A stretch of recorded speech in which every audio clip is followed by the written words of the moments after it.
Buenos días, soy Vanessa Vallejo y ustedes están escuchando el podcast del Pan Am Post. A nuestros lectores, bienvenidos, y a quienes nos escuchan a través de YouTube, les recuerdo que pueden oírnos sin retraso si se suscriben en nuestro sitio web.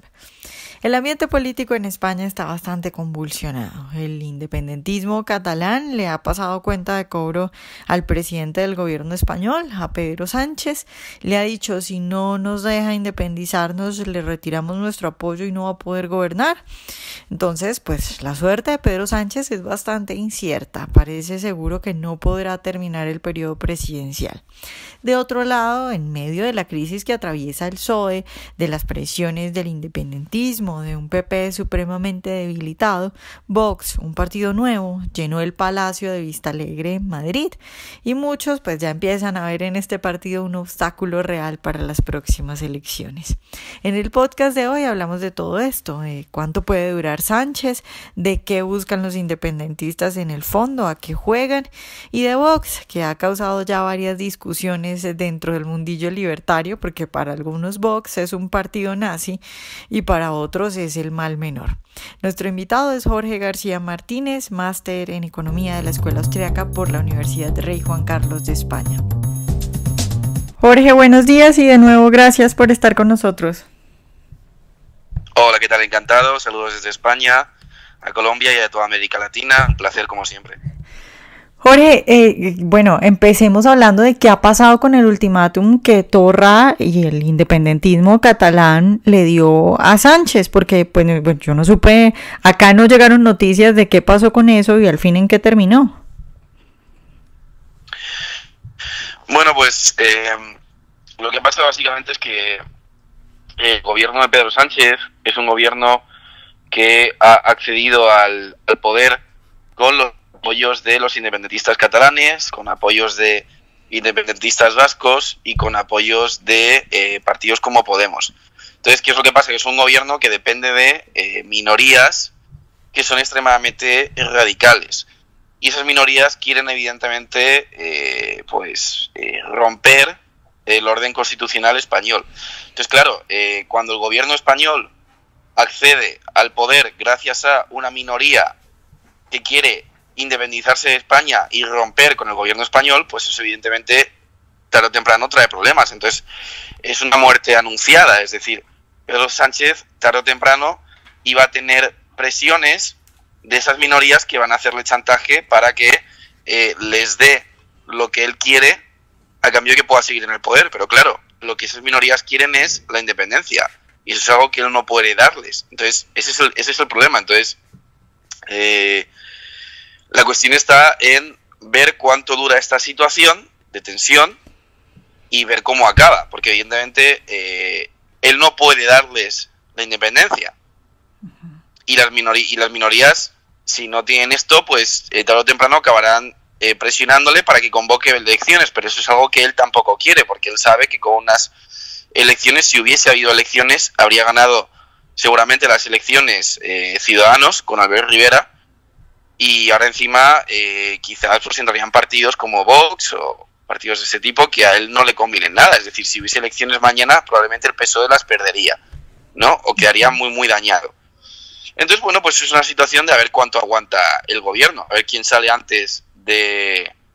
A ver quién sale antes, si Franco del Valle o Pedro Sánchez de la Moncloa.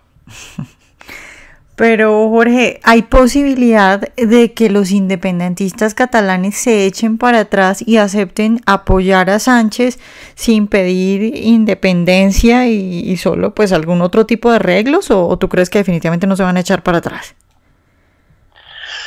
No lo creo, y no lo creo porque, a ver, el independentismo catalán no es una única fuerza unida, sino que por un lado tienes a los políticos que realmente no tienen intención de independizarse, sino que hacen todo esto como un método para presionar al gobierno y que el Estado central les dé más dinero, porque no hay que olvidar que en España el modelo que tenemos es un modelo en el cual el Estado reparte dinero a las comunidades, debido a que las comunidades, o al menos comunidades como Cataluña, no tienen agencia tributaria propia, entonces es el Estado que les da el dinero. Entonces políticos que son independentistas para chantajear al Estado y que el Estado así les dé más dinero, que son pues políticos como Duran y Lleida, Luego tienes algunos que son políticos independentistas más radicales, como es el caso de Torra o Puigdemont, que sí que eventualmente pueden querer una independencia, pero no quieren una independencia total, porque luego quieren seguir viniendo al Parlamento español para también intentar lograr la independencia de Valencia o de las Baleares e incluso seguir cobrando del Parlamento español. Es decir, ellos quieren la independencia, pero que España les siga pagando. Son como el típico niñato que se independiza de casa, pero que los padres le sigan dando dinero. Y luego tienes a los independentistas radicales de verdad, que en este caso son los de la CUP, que es un partido nacional socialista, que quieren independencia a toda costa. Entonces, el bloque independentista no es unido, y evidentemente al tener estos distintos, tener estas distintas opiniones, pues acaban entre ellos peleándose, ¿no?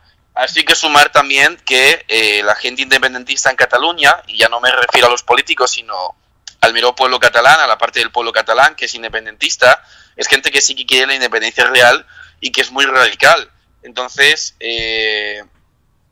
dudo mucho que estos políticos vayan a aceptar de repente que no hay que hacer independencia y apoyen a Sánchez, porque entonces todo el apoyo que tienen en la calle lo perderían inmediatamente. Lo que sí que es obvio es que políticos como Torra son gente que no son gente que sea inepta. Ellos saben perfectamente que la independencia no va a llegar, o que es casi imposible que llegue, pero lo que están haciendo es intentar pues mantener la situación de forma agitada el máximo tiempo posible para ganar el máximo beneficio de ello, hasta que ya sea evidente que no va a dar más de sí. Entonces yo creo que lo que va a hacer esta gente es pues intentar mantener en tensión esta situación hasta que la gente de la calle pues poco a poco vaya pasando a otros temas, porque tengan que seguir con su vida y sean conscientes de que esto no da más de sí. Jorge, ¿cuál es el papel o cuál es la estrategia que tienen o que crees tú que tienen en este momento partidos como PP y Ciudadanos, que bueno, son los importantes ahí, porque les conviene o no les conviene unas elecciones, les conviene o no les conviene que Sánchez se pelee con los independentistas? ¿Cuál es el plan de estos dos partidos? A ver, no lo sé exactamente, es decir, evidentemente les convienen unas elecciones, porque todo el tema independentista y pues ha hecho que surja un movimiento en España pues de gente bastante conservadora con respecto a la cuestión catalana. Desde luego a quien más le conviene es a Ciudadanos, porque el PP es el gobierno que estaba antes en el poder, y el PP, de haber habido unas nuevas elecciones, las habría perdido, habría ganado seguramente Ciudadanos. ¿Qué es lo que pasa? Que como ahora el PP ya no está en el poder y tiene un nuevo candidato, como es Pablo Casado, que está atacando fervientemente a los independentistas, o al menos pues eso es la imagen que quiere aparentar, pues también les conviene, ¿no? Entonces tanto a PP como a Ciudadanos les conviene que haya unas elecciones, y la estrategia que tienen ahora pues evidentemente es de pedir unas elecciones lo antes posible. Jorge, ¿y tú crees que esto cuánto puede tardar? Bueno, primero, ¿crees que esto definitivamente es el fin de Sánchez? ¿Y cuánto podría tardar si es que crees que es el fin? ¿Te refieres a la independencia, al tema independentista, entiendo? No, el fin de Sánchez, porque bueno, si no consigue el apoyo y si convocan elecciones... No, el fin de Sánchez. A ver, evidentemente Sánchez dice que quiere gobernar hasta 2020. Evidentemente eso es altísimamente improbable que pase, ¿vale? Es decir, el gobierno de Sánchez es un gobierno que está bastante tocado. Sánchez no cae bien a la gente, tiene bastantes críticas porque la conducta que tiene es más de alguien que quiere aparentar ser presidenciable que realmente hacer cosas, y se ve pues con el hecho de que viaja en el Falcon, de que coge el helicóptero hasta para ir a comprar tabaco, en fin.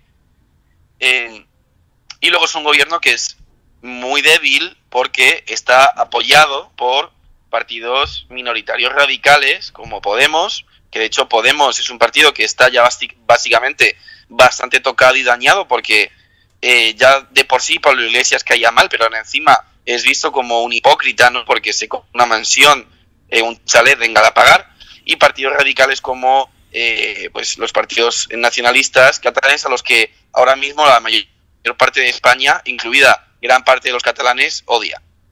Entonces, evidentemente no hasta 2020 es lo que a él le encantaría. Yo en España veo poco probable que pueda haber una revolución de tipo socialista como la que hubo en Venezuela, que haga que se mantenga un partido socialista en el poder de tiempo indefinido, ¿no? Y que acabe en dictadura. Pero bueno, tampoco lo veían probable en Venezuela en su momento. Así que no hay que confiarse, ¿no? Pero aún así lo veo poco probable. Yo creo que temprano, de aquí a 2 años, tendrán que convocar elecciones. Y cuando convoquen elecciones, seguramente, pues, la duda estará en si seguirá siendo Rivera el que más probabilidades tenga de salir como presidente, como lo era cuando Rajoy dimitió, o si ahora que está Pablo Casado, que es básicamente pues muy parecido a Rivera, parecen hermanos mellizos, pues vamos, la duda está en si será Hernández o Fernández, quién de los dos, ¿no? Por así decirlo, para hacer el chiste, quién de los dos será presidenciable. Y tanto si es uno como si es otro, yo creo que además quiero creer que harán coalición, es decir, sería muy estúpido por parte de Ciudadanos o del PP llegar al poder, no hacer coalición con Ciudadanos en el caso de que sea el PP, o con el PP en el caso de que sea Ciudadanos, y que eso provoque que el PSOE vuelva a ser elegido como candidato a la presidencia, porque sí que haga coalición con Podemos y radicales independentistas. Yo creo que harán una coalición PP Ciudadanos, y entiendo que Vox, si tiene más parlamentarios de los que finalmente parece que puede tener, también. Y en ese sentido, pues quiero creer que Sánchez perdería las elecciones. Eso puede que pase dentro de 2 años, o puede que pase dentro de 2 meses. Porque evidentemente, como digo, el gobierno de Sánchez es un gobierno pues que está apuntalado por minorías radicales que le están demandando cosas que él, como presidente del gobierno, legalmente no puede cumplir. Él no puede darle independencia al País Vasco, él no puede darle independencia a Cataluña. Entonces, la cuestión es hasta qué punto va a aguantar Sánchez con esos apoyos, y hasta qué punto van a tolerar esos apoyos que Sánchez no les dé lo que él quiere. Entonces, puede que esto llegue a 2 años, cuando Sánchez tenga que convocar elecciones, y hay además la probabilidad de que pierda, y la gente en España, pues la gente es tonta, pero no es tan tonta. Con Zapatero al final, Rajoy en su primer mandato sacó una mayoría absoluta precisamente por el desastre que creó Zapatero. Y vamos, Zapatero al lado de Sánchez es Winston Churchill. Entonces, de aquí a 2 años, si Sánchez sigue en el poder, la situación en el país económicamente puede estar muy, muy mal. Entonces, evidentemente, pues ahí saldría, yo creo, o puede, como digo, que pase de aquí a 2 meses. Claro. ¿No? Entonces, no lo sé, es una incertidumbre. En eso está, pues, la salsa o el salseo del tema político ahora mismo en España. Claro, Jorge, ya para terminar, preguntarte de lo que todo el mundo está hablando. Todo el mundo está hablando de Vox, de cómo llenó ahora Plaza, de toda la gente que está convocando. También está la pelea dentro de los liberales de si Vox es fascismo, si es totalitarismo de derecha. ¿Qué piensas tú de Vox? Bueno, respondiendo a la primera pregunta, Vox ha llegado al poder y la derecha en España se ha fragmentado por culpa del PP. El PP es un partido que cuando estaba Zapatero con Rajoy prometía bajar impuestos, ¿vale? Y de hecho pues está todavía por ahí la firma de Mariano Rajoy en una manifestación contra la subida de impuestos de Zapatero, en la que y que nada más llegar al poder puso a Montoro, que subió los impuestos y que acabó provocando que el PP tuviese una política básicamente socialdemócrata. ¿Por qué? Porque los partidos conservadores, y esto no solo es algo de España, sino también se ve con el partido Tory o con Angela Merkel en Alemania, son partidos que al final han sucumbido a la presión de lo políticamente correcto. Y claro, eso es un peligro, porque lo políticamente correcto ahora mismo es el marxismo, ¿vale? El marxismo lleva años infiltrándose en universidades, en teatros, en cine, en música, en televisión, en periodismo, y cuando todo visual o todos los medios visuales que hay de prensa, televisión, radio, cine, la mayoría son marxistas, lo común es ser marxista, y por tanto lo normal es el error que cometemos los estúpidos seres humanos, somos monos habladores al fin y al cabo. El error que cometemos es pues transmutar de lo común a lo normal. Y entonces lo normal se ve, lo normal es visto como ser marxista. Entonces, claro, ¿qué es lo que pasa? Que estos partidos conservadores han dicho, bueno, si lo normal es ser marxista, pues vamos a hacernos nosotros también políticamente correctos y nos volvemos socialdemócratas. Entonces el PP es un partido que pasó de ser conservador, ser un partido fundado por Fraga, que fue ministro de Franco, a ser un partido que al final ha acabado como un partido socialdemócrata. Entonces, evidentemente traicionó a muchísimos votantes, les traicionó cuando negoció o cuando fue débil con la postura en cuanto a la banda terrorista ETA, les traicionó con el tema de los impuestos y les traicionó también con el tema de Cataluña, porque el PP no hizo nada en Cataluña. Entonces, ¿qué es lo que pasa? Que eso ha provocado pues que haya votantes del PP que montasen su propio partido, que es Vox. ¿Por qué? Porque aunque el PP se vuelva socialdemócrata, eso no quiere decir que los votantes lo sean. Los votantes seguían siendo la misma mayoría silenciosa que son siempre, que son gente que no dice que es de derechas, pero que lo es. Y eso es lo que ha hecho que surja Vox. Evidentemente me puedes decir, bueno, pero ya existía Ciudadanos. Sí, pero Ciudadanos no es de corte tan, vamos a decir, conservador en cuanto a acabar con ciertos aspectos del independentismo catalán o con ciertos aspectos del socialismo, que sí que tiene Ciudadanos. Y luego Ciudadanos es un partido que tiene un problema, y es que es visto por la gente como un partido bastante veleta, que según dónde les dé el aire, hacen una cosa o hacen otra. Entonces, Vox ha surgido precisamente porque, porque el PP no ha hecho su trabajo.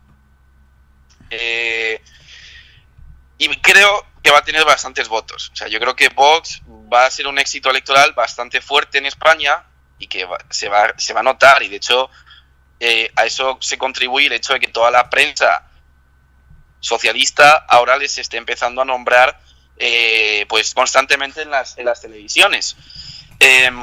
Sobre el segundo tema que decías, y ya para terminar, de la pelea entre los liberales. A ver, Vox yo no es un partido fascista. El fascismo entendido como tal, que es nacionalsocialismo, yo no creo que Vox sea eso. Vox creo que es un partido nacionalista, eso sí, y de corte conservador, liberal. ¿Vale? Es verdad que Vox se ha reunido a veces por acercamientos nacionalistas con nacionalsocialistas, ¿vale? Abascal se reunió en su día con Le Pen, lo cual yo creo que fue un tremendísimo error, ¿vale? Porque no tiene que ver un nacionalsocialista con un nacionalconservador.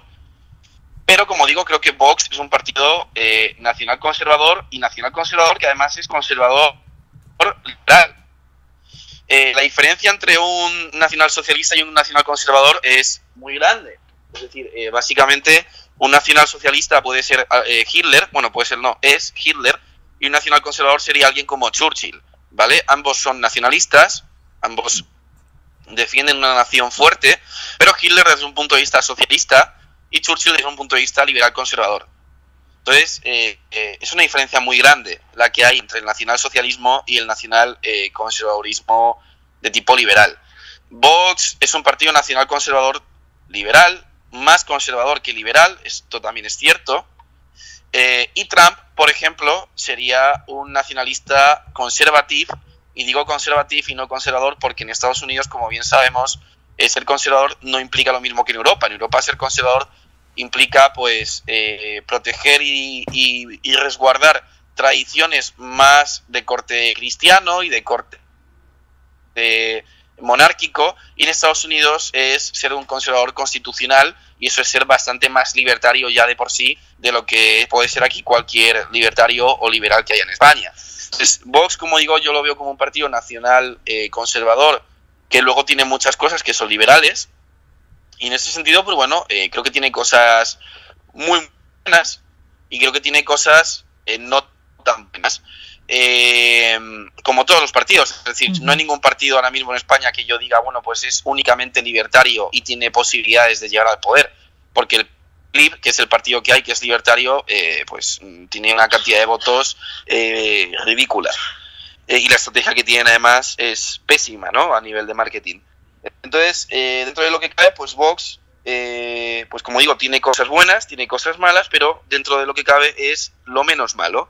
Es verdad que tienen cosas que, pues yo puede que no esté de acuerdo, yo no estoy de acuerdo con que haya que prohibir pitar el himno, no estoy de acuerdo con que haya que prohibir los vientres de alquiler, ni creo que la PAC sea algo que se tenga que intentar solucionar, sino que creo que es algo que hay que directamente intentar eliminar lo antes posible, ni tampoco defiendo cierto tipo de subvenciones que ellos proponen, porque creo que serían mejor con excepciones fiscales, pero a efectos generales todo el llamamiento que hacen a defender la libertad y los derechos como la igualdad de la ley o la propiedad frente a los nacionalsocialistas catalanes, que eso sí que son fascistas de verdad, el llamamiento que hacen a bajar los impuestos, a reducir el Estado, a unificar ayuntamientos y todo ese tipo de cosas, o a proteger las fronteras de inmigrantes ilegales y desde luego a no dar ayudas a la inmigración ilegal, pues creo que son cosas bastante positivas y creo que son más cosas que la gente demanda. Y ahora mismo pues hay mucha gente, muchos politólogos rascándose la cabeza preguntándose por qué las clases más obreras están empezando a votar a la derecha, ¿no? ¿Cómo es posible que los obreros, que siempre han sido de izquierdas, estén votando a la derecha? ¿Por qué en Estados Unidos el cinturón industrial votó mayoritariamente a Trump? Y la respuesta es muy simple, y es porque si hemos el mensaje de estos partidos conservadores liberales, lo que están proponiendo desde un punto de vista liberal es bajar impuestos e incluso, en los mejores casos, reducir la presencia obligatoria de sindicatos, y desde un punto de vista conservador lo que están diciendo es que evidentemente ellos no quieren dar el dinero de los impuestos de los obreros a inmigrantes legales que vengan de otros países, que vengan además atraídos por ese dinero que le van a dar gratis, que les dan gratis pero que sale de los impuestos de esta gente, ¿no? En cambio, por el contrario, lo que les está diciendo la izquierda a los obreros en el día de hoy es que ellos, como clase blanca trabajadora, son basura y que toda la culpa de todo lo que ocurre es del hombre blanco heteropatriarcal, ¿no? Porque la izquierda, pues ahora mismo, pues como ha salido de la lucha de clases y se ha centrado más en minorías infantiloides como el feminismo o todo ese tipo de temas, pues claro, ¿qué es lo que ha pasado? Que al salir de la lucha de clases están de una forma, por así decirlo, irónica, atacando a la clase obrera al decirles que todo es culpa del hombre blanco. Y eso es lo que está haciendo que evidentemente los obreros estén votando a estos partidos. Entonces, con respecto a la disputa liberal que va a haber, yo entiendo que hay liberales que evidentemente lo que les encantaría sería que hubiese una anarquía, pero también tienen que pensar que eso no va a pasar de golpe. Es decir, ojalá pudiese haber una situación de anarcocapitalismo, pero eso requiere un desmantelamiento progresivo del Estado, que no se puede quitar de golpe, y además requiere una sociedad con unos valores culturales muy sólidos, porque no es lo mismo lograr una anarquía en Suiza que, yo qué sé, en Zimbabue. Mañana si en Zimbabue quitas el gobierno de golpe, o en Italia o en España, hay una catástrofe y sube al poder rápidamente un gobierno tiránico. En cambio, en Suiza, que es un país que tiene una cultura bastante avanzada, con unos pilares de defensa de la propiedad bastante avanzados, en Liechtenstein o en Hong Kong, sí puedes más o menos desmantelar el gobierno de forma óptima, logrando un anarcocapitalismo. Entonces, entiendo que hay mucha gente anarcocapitalista que rechaza cualquier tipo de minarquismo, por pequeño que sea. Y por tanto, pues que van a gritar a Vox fieramente, independientemente de que tenga cosas que, como digo, sean las menos malas. Yo a esta gente lo que le digo es que piensen en esto, que el Estado hay que desmontarlo poco a poco y que evidentemente, aunque un partido como Vox tenga cosas que puedan ser criticables, que las tiene, es mucho menos malo que un PSOE, que un PP, y desde luego no hablemos ya de un Podemos. Y bueno, pues en ese sentido creo que es lo menos malo. Bueno, Jorge, gracias por estar hoy con nosotros. Un placer. Ojalá hayan disfrutado nuestra entrevista de hoy. Recuerden seguirnos en nuestro canal de YouTube y en nuestras redes sociales y nos vemos en un próximo Pan Am Podcast.